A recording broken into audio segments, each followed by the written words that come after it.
Hi, welcome to Micro 171. Last week Donald Trump said he was going to come after Congressman Mark Meadows, the head of the House Freedom Caucus, if he didn't support the American Health Care Act. White House Press Secretary Sean Spicer later said the president was joking. No one is laughing now. The House Freedom Caucus, the collection of libertarian-leaning conservatives who helped sink the Trump-backed American Health Care Act last week, appears to be as much of a political enemy for the president as the Democratic Party. The Freedom Caucus will hurt the entire Republican agenda if they don't get on the team, and fast, Mr. Trump tweeted on Thursday morning. We must fight them, and Dems, in 2018. The tweet was the latest, most pointed, shot at the Freedom Caucus since the healthcare bill collapsed last Friday. In his initial remarks that afternoon, after the bill was unceremoniously pulled from consideration in the midst of being debated in the House, Mr. Trump placed the blame squarely on the Democrats. We had no votes from the Democrats, the president lamented. They weren't going to give us a single vote, so it's a very difficult thing to do. He also said he had no hard feelings toward the Freedom Caucus, who he described as friends of mine. Over the past week, however, his attitude has shifted.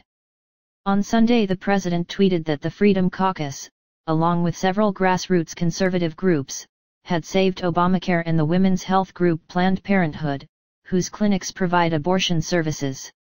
The next day he wrote the Freedom Caucus was able to snatch defeat from the jaws of victory. Now it appears the president is preparing for all-out war against the intransigent congressman, and it's a fight they seem willing to join. Shortly after Mr. Trump fired his Thursday morning broadside, Justin Amash, a prominent member of the Freedom Caucus, offered his reply. It didn't take long for the swamp to drain Donald Trump, he tweeted. No shame, Mr. President. Almost everyone succumbs to the D.C. establishment. The fissures appearing beneath Mr. Trump's feet as he tries to lead the Republican Party are not new, of course. Speaker of the House John Boehner, who was the top Republican office holder during much of Barack Obama's presidency, constantly grappled with rebellious House members right up until he was forced from the speakership in September 2015. For the first 2 months of the Trump presidency, however, it seemed like Republicans, finally in control of all the levers of power in Washington, might be able to present a unified front in advancing an ambitious agenda that included healthcare and tax reform, sweeping cuts in discretionary government programs, and boosts in military and infrastructure spending. Last week's healthcare fiasco has cast all of that into doubt, with the president unmoored from his own party sending out a number of conflicting messages. After lambasting Democrats last Friday, Mr. Trump has made several overtures to the opposition party. On Monday he tweeted the Democrats will be ready to deal once Obamacare folds. Do not worry, he wrote, we are in very good shape. The following night he told a bipartisan gathering of senators on Tuesday night that both Democrats and Republicans want to fulfill promises to improve American health care.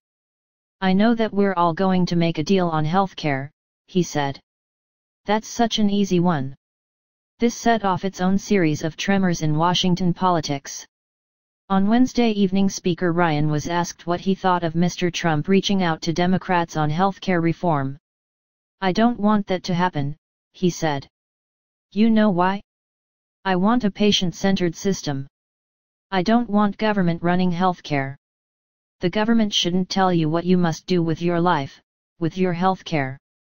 We should give people choices. On Thursday morning Bob Corker, a Republican senator from Tennessee, gave the speaker a stinging rebuke.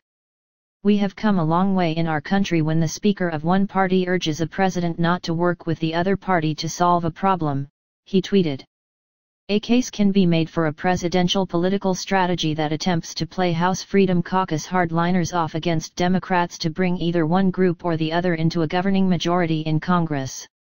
If that's the case, however, Mr. Trump's strategy of antagonizing both groups, 140 characters at a time, seems an uncertain way of realizing that goal. Traditional partisan battle lines may at least temporarily re-emerge next week, when the Senate votes on seating Neil Gorsuch to the Supreme Court. But the fractures in the Republican Party will probably once again become apparent with upcoming political fights over the budget, taxes and, perhaps, healthcare once again. Over the course of the 2016 presidential campaign, Trump voters time and time again said they were supporting their candidate because they wanted to disrupt the political order in Washington and get things done. While the latter is still very much in doubt, the former is looking more and more like a mission accomplished.